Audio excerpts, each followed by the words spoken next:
Hello, today I'm just going to show you something simple, how to work out formulas for percentages using Excel. Let me show you how to do it. You can see here I've worked out a percentage and I kept the numbers simple so that you can see how it works. First of all, how many have I got out of how many as a total? The way that I've worked this out is to do a little formula in this cell here, cell C5. In that cell, I have typed equals sum and then put a bracket in. Then I've clicked on cell A5 here. Then I've done a divided by, which is a forward slash. Then I've clicked on the cell of how many it's out of. So 25 out of 100 people would be 0.25.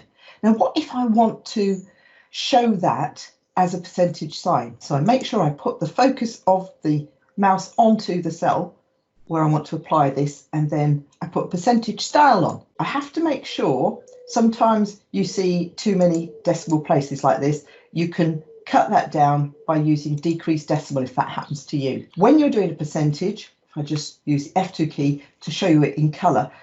It's equals sum, the first cell, which is how many you've got, out of the second cell. You've got to put that divided by line in between them. I hope that makes sense. Have a go yourselves. Try it with a few simple numbers where you can see that they're right and then go on from there.